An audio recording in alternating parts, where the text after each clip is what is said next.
Hey guys, today we're going to be talking about video production.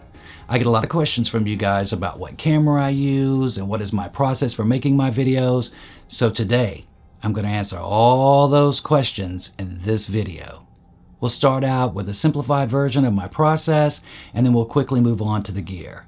I'll also give you a couple of video examples of gear at different price points for those of you that are wanting to add video to your photography setup. Or even if you're just starting out and you're wanting to produce video for social media, this video is going to help you with understanding the video quality that you can expect at different price points and the video making process itself. Now, with every new project, my first task is to come up with an idea. What is this video going to be about? What is the subject?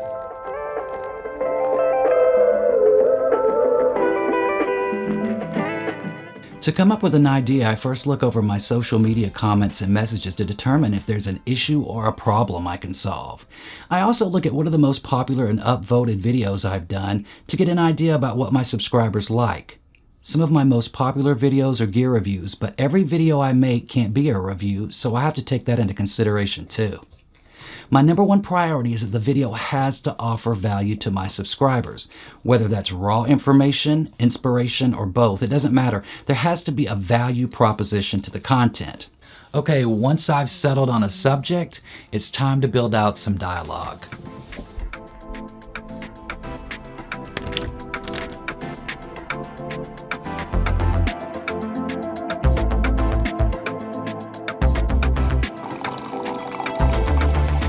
I don't necessarily read dialogue word for word on camera, but I do create a full and detailed script.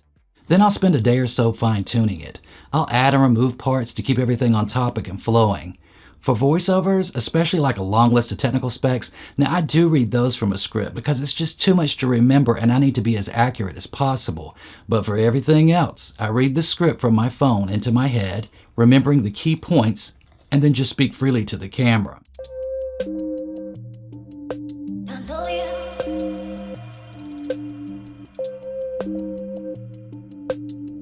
Never felt this way before.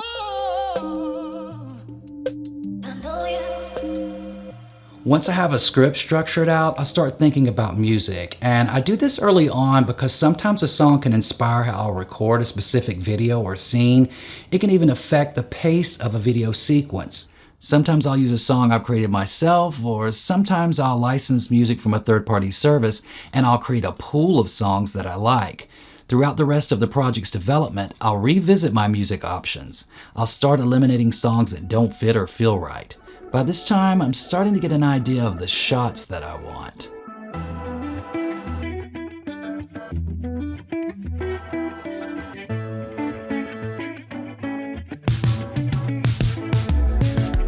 So after I got a script outlined and some music ideas going, I'll start working on a shot list to go with it. In my workflow, video projects are made up of sequences. Sequences are made up of scenes, and scenes are made up of shots. The shots are a visual representation of the script, and sometimes that can be explicit, like a lens review, where I shoot a video of the lens itself, or it can be implied, like a video of my location or B-roll footage for a voiceover. I'll separate out sections in the script for different video shots. I usually give each section of my script titles. For example, this section of my script has a title called The Shot List. I'll use that same title in my shot list document. This helps me to cross-reference the two documents and know what dialogue goes with each shot. My shot list contains the scene name and description for each location. Underneath that, I'll list all the shots for that scene. Each shot section contains the details and notes for each shot. The details consist of things like frames per second, location, subject, shot size, angle, movement, support, lens, sound source, and type of lighting. At the top of my shot list, I have a selection of options for each detail to keep everything consistent. I get inspiration from YouTube videos or cinematic scenes I've researched from a specific movie director or cinematographer that I like. Sometimes God will push me in a specific direction through a life experience. Especially if I'm spending a lot of time in nature. His creation plays a huge role in my life, and that's reflected in my work.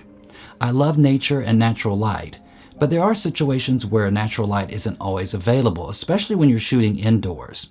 Here's a scene I shot that was inspired by the movie Moonlight. Although the story is different, the character I'm playing just witnessed a horrific murder.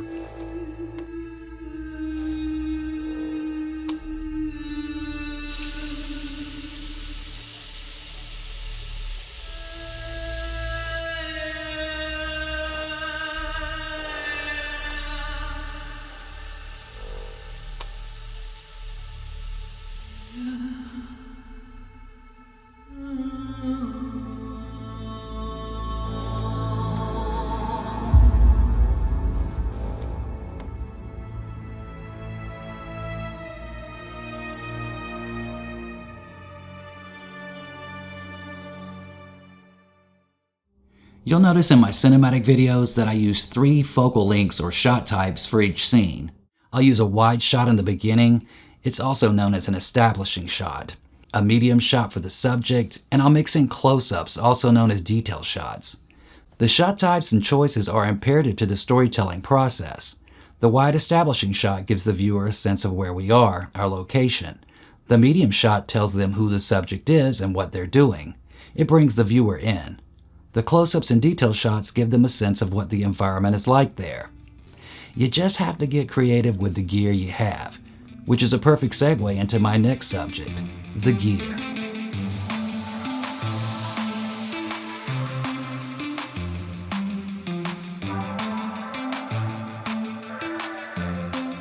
I usually use my Canon M50 for video, and I know that may shock you, but yes, over the last couple of years, all my visuals were shot on the M50. It has better dynamic range than my other cameras, and it's also smaller. For a wide shot, I pair it with the Rokinon 12mm f2. For the medium and close-up shots, I'll use the Sigma 16mm f1.4. If I'm around water or in a fast-paced situation, I'll use my GoPro. Sometimes I'll even use my GoPro for car scenes or POV shots. At one point, I wanted to use my GoPro for vlogging. It's small, wide, lightweight, has great stabilization, but I really hate using it because of the tiny sensor, and the compression in the GoPro video looks horrible, especially on human faces. There's no detail in the skin, it's just one flat color, and after YouTube compresses it again, the footage just falls apart. It's really noticeable when you mix the footage with clips from another camera too. That's not to say that the GoPro is a bad camera, it's just the wrong tool for this situation. There's always this big debate about whether gear matters or not, and I truly believe that you should try to get the best gear that you can afford. But just buying the most expensive gear does not guarantee you award-winning footage or a compelling story. It's more about knowing how to use that piece of gear to get the most out of it. You have to know its strengths and weaknesses and how to get around those to get what's up in here, your vision, onto the screen. And it doesn't matter if it's a $50 camera or a $50,000 camera. They all have their strengths and weaknesses. They're simply tools to express your creative vision. It's up to you to make that happen with the gear that you do have. Now, if you're just starting out and you're not really sure about camera cost versus video quality, let me hook you up. Okay, this is the video and audio quality you can expect from a camera phone. This is my Samsung Note 8. And if you're just starting out, this is perfectly acceptable. This is the back-facing camera, by the way. The good thing about starting out with this is that if you're not really sure if video is your thing, then you can test the waters without it costing you anything, because everyone has a phone. This is the audio and video quality you can expect from a $100 camera. This is the Canon 300HS. It's the first camera I got when I started getting serious about video a long time ago. It only does 24 frames a second in 1080p. But I mean, it's small, lightweight, it's only $100. This is the audio and video quality you can expect from a $100 camera. This is the video and audio quality you can expect from a $400 camera. This is the GoPro Hero 7 Black with an external mic. It has a wide field of view, it has great stabilization. It's just not really good in low light, and it has hissy preamps too. But I mean, this camera is very easy to express yourself creatively because you can mount it anywhere or on anything. You can take it anywhere. And it's really small and lightweight. You just have to be careful in low light situations. And also whenever you're mixing the footage with another camera that has a larger sensor. This is the video and audio quality you can expect for a $700 camera. This is the G7X Mark II.